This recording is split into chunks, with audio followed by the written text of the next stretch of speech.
Good morning friends. Candidate या बच्चा या बच्ची क्या ग्रेजुएशन में पढ़ाई करना चाहिए या क्या पढ़ाई करेगा, इसके नज़दीक पहुंचना। देखिए हम लोग तो हमें वो चीज़ सीखना है जिससे हम उस उसके मैक्सिमम प्रोबेबिलिटी तक पहुंच पाए। यानी वो कौन सा सब्जेक्ट है, कोई सब्जेक्ट ए या बी, उसके उसके मैक्सिमम प्रोबेबिलिटी कि वो ए सब्जेक्ट पढ़ सके या बी सब्जेक्ट पढ़ सके, उसके नजदीक पहुंचना। आप सटीक बोल पाएंगे बहुत हद तक, 90% यू विल बी कर। आज के जमाने में सब्जेक्ट्स इतने ज्यादा हो गए, मैंने with in a particular subject उसमें भी बहुत सारे वेरिएशन, ठीक है। तो एटलीस्ट उस कैटेगरी तक पहुंचे जहां पर आप बोल, ठीक है। हम लोग इसके वो नियम जो हम बताएंगे, वो नियम जो है कि आप हर कुंडली में लगे। देखिए एस्ट्रोलॉजी को अगर साइंस बोल, तो जिस तरह साइंस में थ्योरी लगता है या नियम है, to solve a equation, to solve a problem, किसी भी चीज को सॉल्व करना है, तो वो एकदम सारी चीजों में ला, चाहे वो न्यूटन का लॉ हो, हर मोशंस में लागू हो, बर्नौलीज प्रिंसिपल हो, हर लिक्विड में और फ्लूइड में लागू होता है। उसी तरह अगर एस्ट्रोलॉजी को साइंस मानते हैं और ये जादू और ये कि समथिंग एल्स मांगते हैं, तो गलत हो। क्योंकि ये ज्योतिष जो है हम लोगों को दिया हुआ हमारे ऋषियों में, इसमें बहुत मैथ्स है, इसमें बहुत परमुटेशन कॉम्बिनेशन है, जिसपे डिडक्शन करना, जिसको हम लोग रीजनिंग कहते हैं ना। कॉम्पिटेटिव एग्जाम्स में आप लोग रीजनिंग एक्सरसाइजेस करते होंगे। रीजनिंग तो हम लोग कुछ, मैंने समझा है पढ़ के, कुछ नियम या कुछ तरीका है जिसको आप हर कुंडली में लगा सकते हैं और लगभग करीब पहुंच सकते हैं। वो काफी है किसी बच्चे को गाइड करने के। इसको कैसे किया जाए, तो मैंने एक प्रेजेंटेशन बनाया, चलिए हम लोग उसको share. How to analyse education in particular kundli. Now अगर आप इसको, हम लोग ग्रेजुएशन तक, ग्रेजुएशन लेवल पे बात करेंगे।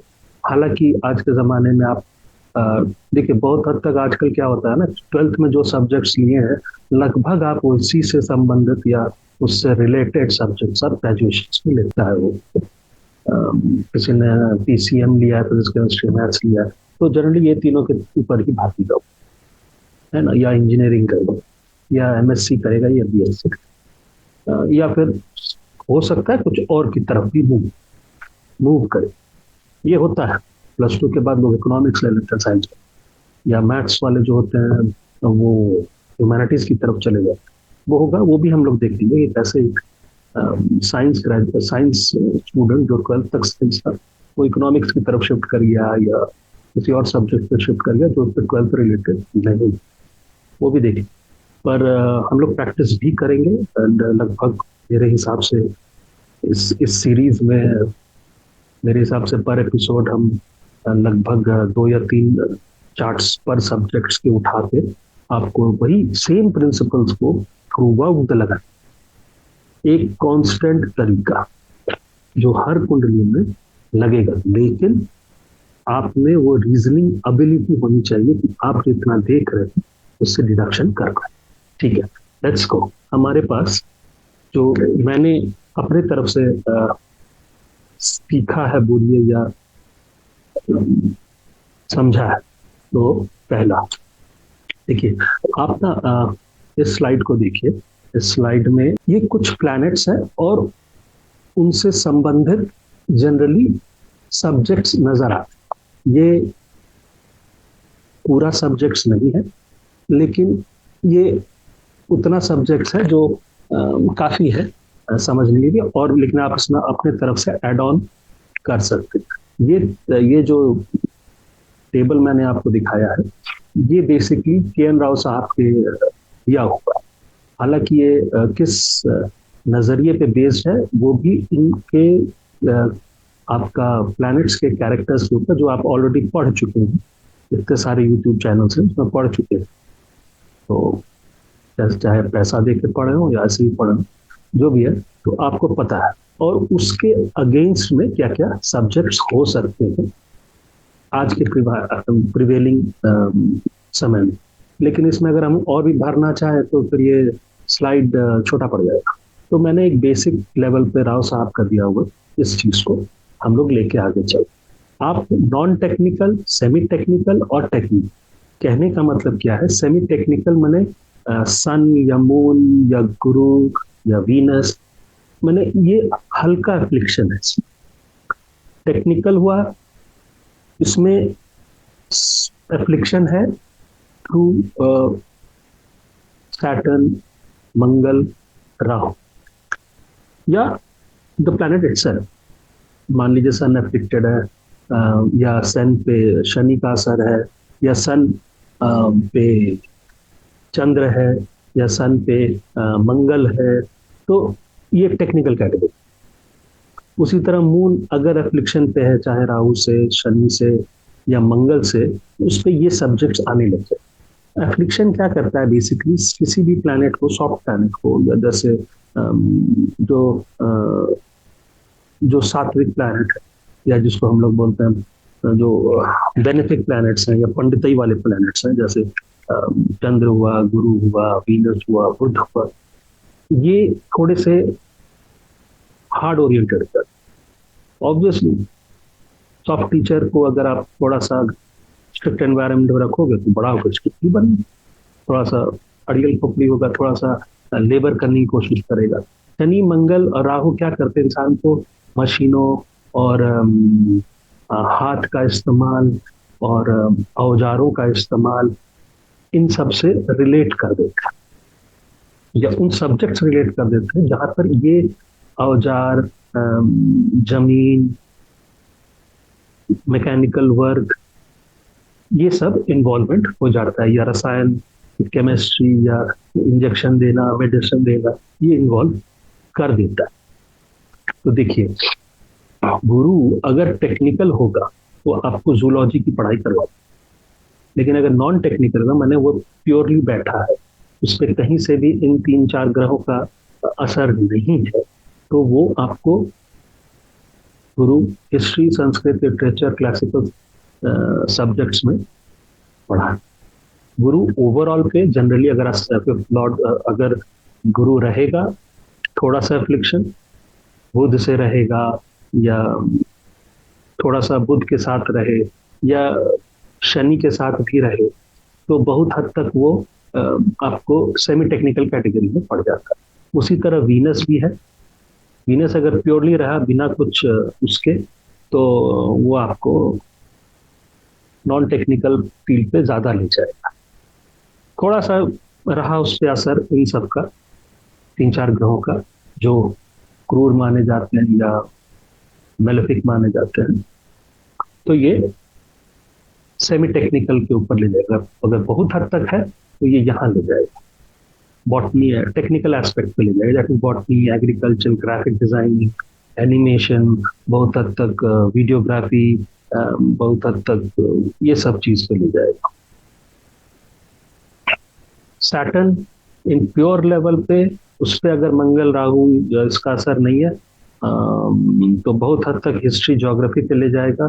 और अगर शुभ प्लैनेट लाइक गुरु का असर है तो लॉ पढ़वा देगा, ठीक है, तो इस तरह का करेगा। अगर इस पर मंगल का असर है, सेमी टेक्निकल कैटेगरी थोड़ा सा है, तो वो मैकेनिकल वर्क कराएगा, मशीन चलवाएगा, फोटोकॉपी चला, माने जैसे फोटोकॉपियर मशीन वाला, या कोई छोटा मोटा मशीन ऑपरेट वो करेगा, या उसके आसपास वो चीज, या उसकी पढ़ाई करेगा, या उससे रिलेटेड पढ़ाई।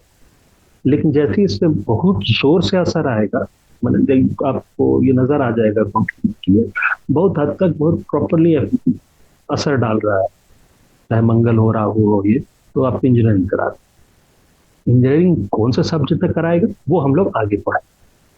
उसी तरह राहु है, राहु अगर प्योरली रहेगा तो आपको रिसर्च वर्क के लिए जो भी पढ़े होंगे अगर से रिलेटेड है वो आगे पढ़ाई कर। राहु एक्सपेंशन प्लैनेट है, वो उस तरफ ले जाता। राहु हवाबाज है ना, पढ़ाई होंगे राहु के बारे, इतने इतने चैनल्स में लोग आते हैं, बहुत बड़ी बड़ी उसका शेप डिस्क्राइब करते हैं। उस सब रूप में एक ही चीज काम है, एयर ही है। तो जितना एयर रिलेटेड काम है ना, एवियोनिक्स हुआ, एयर होस्टेस हुआ, पायलट हुआ, और आपका इसको थोड़ा सा मूव करते हैं एरोस्पेस इंजीनियरिंग। इंजीनियरिंग होगा तब जब वो शनि और मंगल के उसमें आ जाएगा राहु, तो वो इंजीनियरिंग साइड ले जाएगा। बहुत हद तक वीनस में रहेगा तो उसके एयर होस्टेस करा, बहुत हद तक ये सब रहेगा तो ये एयरफील्ड और इसके रिलेटेड काम करवाएगा। केतु हालांकि marine engineering and coal mining Shani से रिलेटेड, पर फिर भी राहु का थोड़ा बहुत कहीं कहीं इन्वॉल्वमेंट हो जाता है।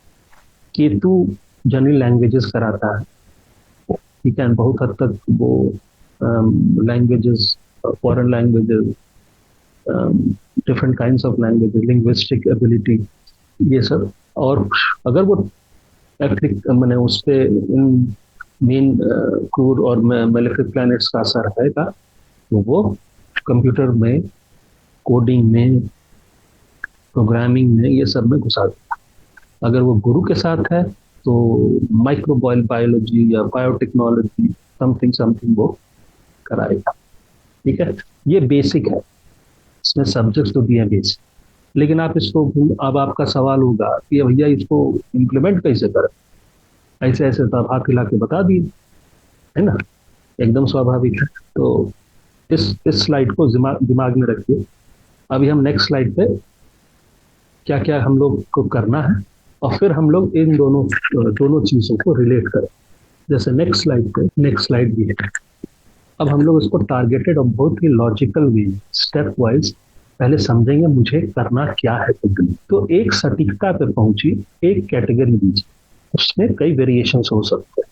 ठीक है, तो जैसे मान लीजिए आपने बीएससी बोला, तो बीएससी बायो रिलेटेड होगा या प्योर साइंस और मैथ्स रिलेटेड होगा, तो यहाँ तक आप पहुंचेंगे। तो प्योर साइंस रिलेटेड होगा, मैथ्स भी इन्वॉल्व होगा, फिजिक्स हो सकता है, केमिस्ट्री हो सकता है, अप्लाइड मैथमेटिक्स हो सकता है, इवन इकोनॉमिक्स हो सकता है, क्योंकि आजकल मैथ्स कंपलसरी है इकोनॉमिक्स। अगर वो आपको नजर आ रहा है बीएससी, लेकिन प्योर बीएससी में विदाउट मैथ्स है, तो आप जूलॉजी, बॉटनी, फिर बहुत हद तक और भी सब्जेक्ट्स हैं जो थोड़ा सा साइंस रिलेटेड है, पार्ट फ्रॉम मैथ्स एंड इसके, तो फिजिक्स है, तो ये सब चीजें है। उसी तरह से बीए ह्यूमैनिटीज है, आर्ट्स है, हिस्ट्री है, बहुत सारे सब्जेक्ट है, एंड लाइकवाइज। तो इस तरह से समय लीजिए, किसी को कुछ बताइए। हम लोग इसी पढ़ाई को आगे कैसे प्रोफेशंस देखना है और दोनों को मिलाना है, तो पहले हम लोग एजुकेशन पार्ट पे देखेंगे, वहां से आप प्रॉपर गाइड कर पाइए। ठीक है, तो पहला है कि आप फिफ्थ हाउस को पकड़िए। ठीक है, आप पंचम भाव को देखिए, पंचमेश को देखिए, यानी फिफ्थ हाउस, फिफ्थ लॉर्ड, इन दोनों पे किन किन प्लैनेट्स का असर है। कोई देख रहा होगा, किसी के साथ बैठा होगा, एक्सचेंज होगा, कंजंक्शन होगा, इस पे गौर करिए। Fifth house and fifth Lord, आप इसमें इसको और सटीकता के लिए आप चतुर्थ के को भी देख सकते हैं। फोर्थ हाउस, साउथ इंडियंस वाले फोर्थ हाउस का भी इस्तेमाल करते हैं, तो आप भी करिए। पर जनरली ऋषि प्रसारा ने बीपीएचएस में फिफ्थ हाउस को ज्यादा मान्य दिया गया है इन टर्म्स ऑफ रिगार्डिंग पढ़ाई, क्योंकि फिफ्थ हाउस आप लोगों ने सीखा है, यहाँ से आपका क्रिएटिव स्किल्स, आपका इंटरपर्सनल स्किल्स डेवलप होते हैं, और वही पढ़ाई के थ्रू, ग्रेजुएशन के थ्रू आप आगे चल के दुनिया में उतर के काम पे सीखते हैं। तो ये चीजें हैं। तो सबसे पहले पंचम देखिए, फिफ्थ लॉर्ड कौन है, फिफ्थ हाउस को देखिए, देख लिया, लिख। फिफ्थ हाउस पे किन किन ग्रहों का असर है, चाहे कंजंक्शन के थ्रू हो, प्लेसमेंट के थ्रू हो, एस्पेक्ट के थ्रू हो, उसको लिखिए। फिफ्थ हाउस पे ये असर है, ठीक, 2-3 पॉइंट्स। फिर जाइए फिफ्थ लॉर्ड की तरफ, वो कहाँ बैठा है, एक, उस पे उसको कौन देख रहा है, तो वो किसके साथ बैठा है, कि वो किसी के, कोई उसको देख रहा है, चार, उसको लिख लीजिए। ठीक है, फिर तुरंत जाइए वो कौन से नक्षत्र में बैठा है, मैंने उस नक्षत्र, फिफ्थ लॉर्ड का नक्षत्र लॉर्ड कौन है, आप नक्षत्र को देखिए। साउथ इंडियन ज्योतिष बहुत हद तक नक्षत्र बेस्ड है, और ये बहुत अच्छी बात है, ये बहुत अच्छा रिजल्ट देता है, इन द सेंस कि आप कभी कभी देखेंगे कि नक्षत्र लॉर्ड बहुत हद तक रिजल्ट दे रहा, के अनुसार ये प्लैनेट रिजल्ट देता है। तो पंचम देख लिए, पंचमेश हम लोग देख लिए। अब हम पंचमेश किस नक्षत्र में बैठ रहा है वो चेक करिए।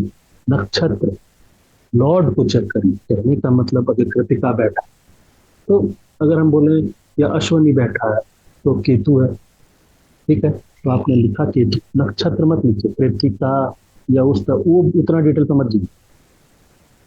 गलत क्या है आपको, आप एक लिमिटेड फ्रेम पे काम करना सीख। सिंपल, नक्षत्र लॉर्ड कौन है? सूर्य है, केतु है, शनि है, राहु है, जो भी है वो कौन है। तो हमारा 2 पॉइंट कवर हुआ। उसके बाद देखिए ये जो फिफ्थ लॉर्ड है इसका डिस्पोजिटर कौन है। तो डिस्पोजिटर का मतलब ये हुआ कि आ, हम इसको अगर अपने देसी लैंग्वेज में बोले तो भैया मकान में, यानी फिफ्थ लॉर्ड जहाँ बैठा, जिसको आप लोग राशि लॉर्ड भी कहते हैं, किस राशि में बैठा है या किस हाउस में बैठा है उसका लॉर्ड, हम उसको बोलते हैं भैया मकान। मकान मालिक कौन है, ठीक है। फिर देखिए फिफ्थ लॉर्ड का ही नाइट पे वो कौन से राशि में, ठीक है। तो हमारे पास फिर से 4 पॉइंट हो गए अब तक। फिफ्थ हाउस देखना है, उस पर असर देखना है। फिफ्थ लॉर्ड को देखना है, उस पर असर देखना है। फिफ्थ लॉर्ड किस नक्षत्र में है, उसका नक्षत्र लॉर्ड कौन है, उसको आइडेंटिफाई करना है। फिर हम लोग फिफ्थ लॉर्ड किस D9 में किस राशि में बैठा है, उसका राशि लॉर्ड कौन है, इसको आइडेंटिफाई। तो हमारे पास ये 4 तरह के सेंटेंसेस आ रहे। अभी आप सेंटेंस ली, फिर आप देखो फिफ्थ लॉर्ड की जो राशियां है D1, इसमें कौन बैठा है।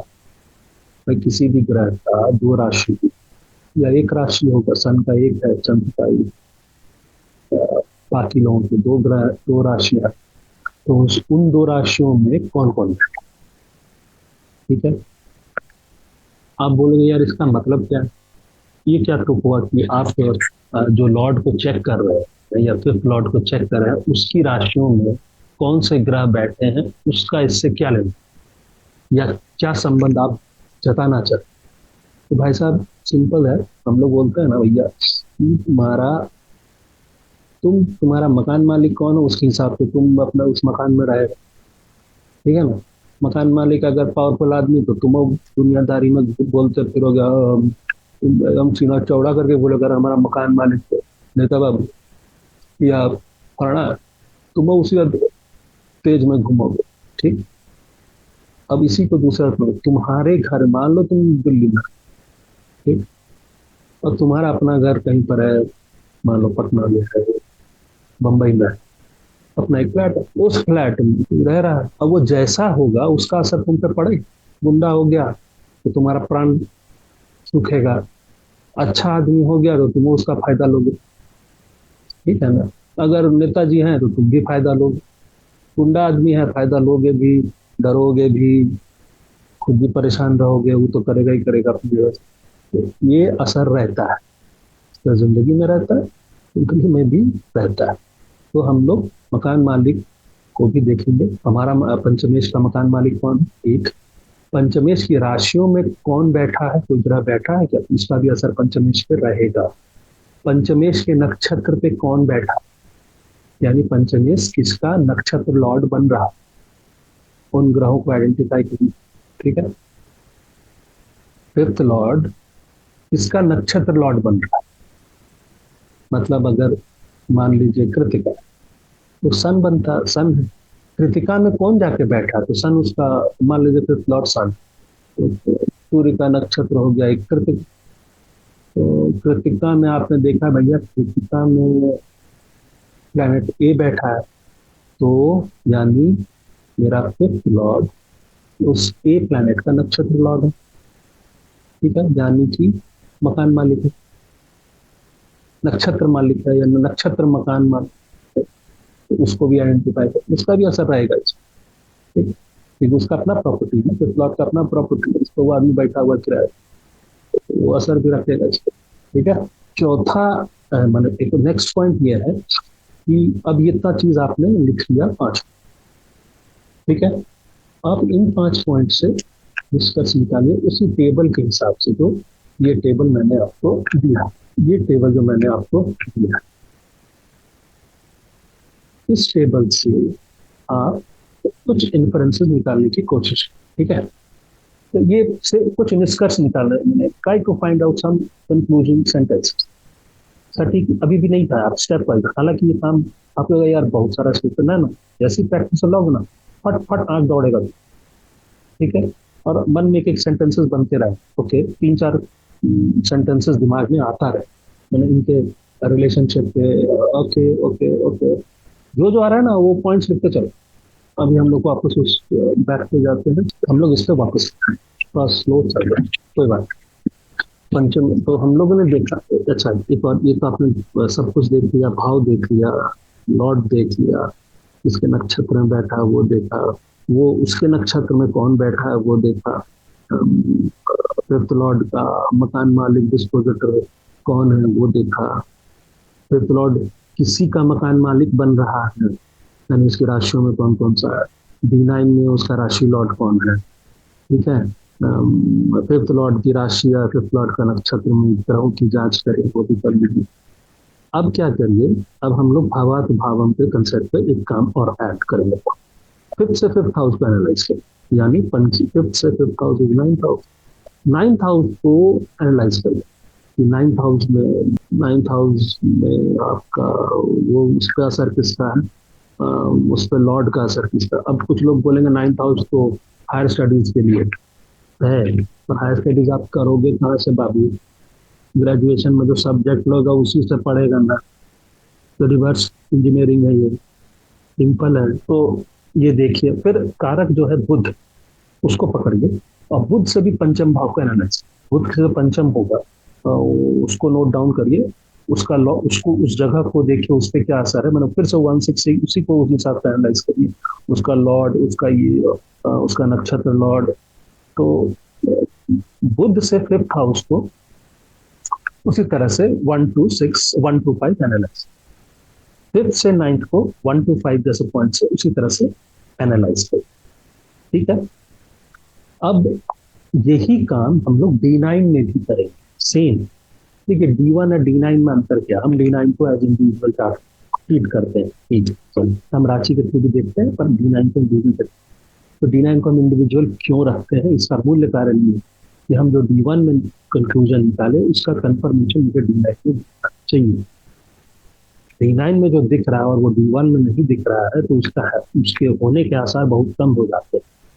तो बेहतर यह है कि आप रिवर्स इंजीनियरिंग पे ना जाए कि D9 में पहले काम करें और फिर D1 की तरफ भागी, तो कर सकते हैं, पर कुछ कुछ चीजों पे वो हम आगे आपको इसी चैनल में बताएं कि आप D9 से भी D1, लेकिन इस चीज के लिए जनरली मैक्सिमम टाइम्स में आप ये काम मत करिए, आप D1 में खोलिए, एक कंक्लूजन बनाइए और उसको D9 में वो चीज मिलेगा, शायद डिफरेंट लेवल पे मिलेगा। तो D1 का जो कंक्लूजन है इसको थोड़ा सा ट्विक करिए, मतलब थोड़ा सा मरोड़िए, थोड़ा सा चेंजेस।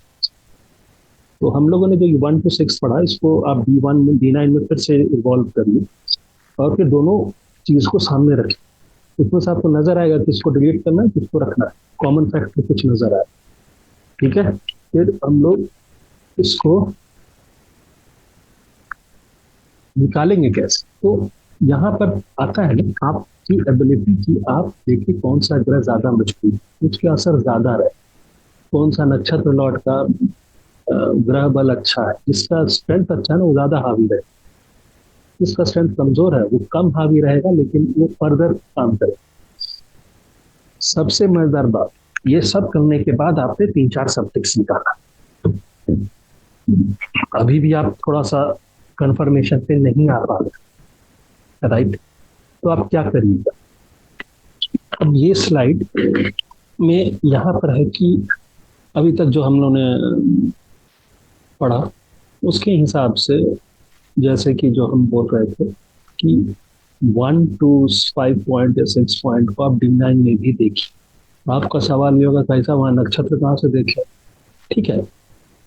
नक्षत्र वाला जो सेक्शन है या जो सेंटेंस है उसको रिमूव कर दीजिए, हालांकि मत देखिए, नक्षत्र वाला सेक्शन मत देखिए, वो उसमें कुछ जैसे कि फॉर एग्जांपल D9 में जब बात करता है तो आप पंचमेश, वहां का पंचमेश पहला पॉइंट उठाइए, तीसरा पॉइंट उठाइए और आप छठा पॉइंट, ये काफी, फिर देखिए, और वहां पर भी बुध से पंचम भाव को देखिए, पंचमी के बुध से, फिर बुध से फिफ्थ हाउस, बुध से फिफ्थ लॉर्ड। देखिए ऐसे बताने में आप लोग को फिर भी कंफ्यूजन हो रहा हो, आप बस इसको अभी दिमाग में रखिए, हम लोग उसको चार्ट पे प्रैक्टिस करेंगे जस्ट इसके बाद, है ना, तो सीरीज चलाएंगे और हर बार इसी स्लाइड को सामने रखेंगे, तो डेट कि आप रिकॉल उसको बार बार कर, ठीक है। तो जो नेक्स्ट स्लाइड पे हम जो बात करनी है कि ये सब जो हम लोग एक आप पेपर में कंक्लूजन ड्रॉ कर, ठीक है, लेकिन इसमें आपको देखना है कि साहब इतना सारा कंक्लूजन निकल गया, ये भी निकल गया, ये भी निकल गया, ये भी निकल गया, ये भी निकल गया, तो हम पगला आ जाएंगे। नहीं, अब यहाँ पर है ना, यहाँ पर आता है ग्रह बल, स्ट्रेंथ। जो ज्यादा पावरफुल है प्लैनेट वो ज्यादा पावर, जो कमजोर है उस पर ओवर पावर, ये ठीक है। तो अब जो कमजोर प्लैनेट का इफेक्ट है ना, उसको थोड़ा सा उस सेंटेंस को साइड में रख दीजिए, वहां से काटिए, बगल में रखिए, उसके बाद जो स्ट्रेंथ वाला है उसको सामने रखिए, ठीक है, राइट। इस पे आप छोटा मोटा दो तीन कंक्लूजन ही निकाल पाए। ये तो तय बात है, तुरंत जाइए तो फिर आप बोलिएगा ये ठीक है, हमने दो कंक्लूजन निकाला या तीन ऑप्शन निकाला, फिर हम उसको फाइनल कैसे करेंगे? फाइनल करना है तो आप दशा पे जाइए, फिर उस दौरान में तो जब वो क्लास 12th कर रहा होगा या 12th और ग्रेजुएशन घुस रहा होगा, उस दौर का 1 या 2 साल, वहां जाइए, दशा पैटर्न को चेक करिए कि यहाँ पर 18 साल या 19 साल या 17 साल में, 17 से लेकर 19 के बीच ही चेंजेस होंगे ज्यादा, कभी कभी आप 20 पे भी चले जाइए, डिपेंडिंग अपॉन कि सामने वाले से पूछ लीजिए, भाई साहब कोई कम बेसी तो नहीं किए हुए, 2-3 साल कम करके स्कूलिंग करवाए हो, तो आपको वो अंदाज थोड़ा सा, नहीं तो अगर कुंडली से पकड़िएगा तो अंदाज होगा। बहुत सारी चीजें जो है ज्योतिष में, उसको उसी पैटर्न पे लेके चल, जैसे गर्ल्स का लगभग 2 से 3 साल कम होता है, हमारे समय में 90s के दौर में, 80s के दौर में करा जाता था, अभी भी शायद एक ऐसा 2 साल करते हैं, लड़कों में तो 1 साल करते ही करते, तो 2 साल भी करते। तो ये सब चीज को थोड़ा एनालाइज करिएगा, उस हिसाब से दशा पैटर्न को चेक करिएगा, 17, 18, 19, ठीक है, ये 3 साल जनरली बड़ा प्लेनेट कवर कर लेता है, तो छोटा प्लेनेट भी रहता है, इनके 1 साल कितने में होता है। यहाँ दशा पैटर्न पहुंचेगा, आपने देखा कि ये दशा पे ये दशा, अब जो एडी लॉर्ड है उसको अपने जो आपने जो पहले 2 स्लाइड्स बनाए थे उसमें देखिए कहीं इन्वॉल्वमेंट आ रहा है उसका, तो एडी लॉर्ड है, या वो किसी का नक्षत्र लॉर्ड बन के बैठा है, या वो किसी का मकान मालिक है, डिस्पोजिटर है, या वो किसी का नवमांश लॉर्ड बन के बैठा, या जो फिफ्थ लॉर्ड है वो उसी की राशि में बैठा हुआ है ना, या फिर मतलब कहीं ना कहीं वो फिफ्थ लॉर्ड से कनेक्शन तो, या फिफ्थ हाउस से कनेक्शन तो नहीं बना रहा, वो बनाएगा, क्योंकि बना रहा है, बनाएगा, क्योंकि जैसे वो ग्रेजुएशन है वही उसको उस तरफ ले जाए, और आपको वो दशा प्लैनेट का इन्वॉल्वमेंट आपको अपने जो कंक्लूजन ड्रॉ किए हैं 2, 3, 4 सेंटेंसेस उसमें आइडेंटिफाई करना है, और बाकी सेंटेंसेस को काट के हटाना है, और वो दशा लॉर्ड उसको उस तरफ खींच ले जाएगा। अब आप बोलिएगा कि दशा लॉर्ड को ही देख लेते हैं, नहीं, दशा लॉर्ड वो हरकत करेगा जो फिफ्थ लॉर्ड डिसाइड करके उसके घर या उसमें बैठा है। भाई जो मकान जो किराएदार बैठा है, बैठा है, तो अपने हिसाब से घर सेट किया है, आप आ जाइएगा, थोड़ी तो घर का दीवार बदल दी, वही करिएगा, जो मकान मालिक कैसा घर बनाया वैसे ही बेड लगवाइएगा, है ना, वही वही खिड़की में एसी लगवाइएगा जहां बना के छोड़ा। दशा लॉर्ड अगर इन्वॉल्व है इस कंफ्यूजन में, तो दशा लॉर्ड वो रिजल्ट देगा जो फिफ्थ लॉर्ड बना के बैठा है उल्टा। दशा लॉर्ड सिर्फ मीडियम, अच्छा, तो आपने ये पाया कि ग्रहों की ताकत के आधार पर इनमें से सबसे मजबूत परिणाम का निष्कर्ष ठीक है निकाले। हम दशा पैटर्न पे गए, हमने वहां पर एडी भी देखा, बहुत हद तक पीडी भी देखे, अप्रैल मई जून जुलाई अगस्त। दिल्ली में तो अगस्त के टाइम पे सिलेक्शन होता था, आजकल शायद अगस्त ही हो गया है। तो मैंने कहने का मतलब ये आपका जून में रिजल्ट निकलेगा है ना, और जुलाई अगस्त में सितंबर तक का पीरियड है या नवंबर तक का पीरियड है। इस पैटर्न पे पीडी में भी जा सकते हैं, पर एडी को काफी है। ठीक है, बहुत हद तक ट्वेल्थ को एनालाइज कर ली। 12वीं क्लास में वो करेगा क्या, अगर मान लीजिए वो 12वीं क्लास तो आपने सब्जेक्ट उठाया, वो बोला क्या सब्जेक्ट, फिर आप दशा पैटर्न की तरफ जाइए। मैंने बाकी अपना निष्कर्ष निकाल के कि हाँ मैच कर रहा है ना, उसके बाद देखिए कि मैच कर रहा है, तो फिर आप एक कंक्लूजन पे आ सकते हैं, वो आसान हो जाता है फिर। लेकिन ये सब करने के जब दशा पैटर्न को भी आपने इन्वॉल्व कर लिया और दशा एडी को इन्वॉल्व किया, चेक किया कि हाँ यार इन्वॉल्वमेंट है, तो एडी जो फिफ्थ लॉर्ड का बनाया हुआ ताना बाना है उसका रिजल्ट वो देंगे, वो यही सब्जेक्ट की तरफ ठेलेगा, है ना, थोड़ा बहुत ठेलेगा, वो इस हिसाब से ठेलेगा। तो आपने ये देखा, ये हो गया। आपने फिर उसको एक ब्रॉड कैटेगरी बताया कि आपका लड़का बीएससी कर रहा है और उसमें मैथ्स इन्वॉल्व है या फिजिक्स इन्वॉल्व है, या वो आपका बेटा जूलॉजी कर रहा है, या डॉक्टरी कर रहा है, या इंजीनियरिंग कर रहा है, या कुछ भी। आपको आप बहुत हद तक 90%, 85 to 90% आप सटीक पहुंचे। आप 100% प्रिसाइज पे नहीं जा पाए क्योंकि आजकल के सब्जेक्ट बहुत वेरी करते हैं, है ना। फिजिक्स में भी आजकल कई कई ग्रेजुएशन में देखते हैं कि फिजिक्स के भी 2-3 और सब्जेक्ट्स हैं, ब्रॉड कैटेगरी फिजिक्स है पर और भी सब्जेक्ट्स। ठीक है, तो उस हिसाब से आप पकड़ लीजिए। हम हिमसूत्री पकड़ते हैं, उससे चेक करते हैं, और कंफर्मेशन के लिए हम एक और दशा यूज करते हैं। जनरली हम योगिनी इस्तेमाल करते हैं, या और नहीं तो कंडीशनल दशा इस्तेमाल करते हैं। विमसोत्री के साथ आप वो दशा सीखिए, बहुत आसान, आपको कहीं पढ़ने की जरूरत नहीं है। थोड़ा बहुत पढ़ने की जरूरत है, चलो वो हम आपको चैनल में सिखाएं, उतना ज्यादा हैवी ड्यूटी नहीं है, पर लेकिन उसको एनालाइज करने का तरीका, उसको आइडेंटिफाई करने का तरीका आपको जानना होगा। वो हम लोग प्रैक्टिस पे ही करेंगे, सेम यहीं पर, कि आप 2 दशा कम से कम लीजिए, एक से कंफर्मेशन दूसरे में भी मिलेगा। हाँ, कि कंफर्म नहीं मिल रहा है तो इसका समझिए कहीं पर चेंजेस आने पर, तो आप पीडी की तरफ भागिए, यार ये लगे बदलेगा, ये स्ट्रीम होता है, बहुत लोगों का नहीं होता है।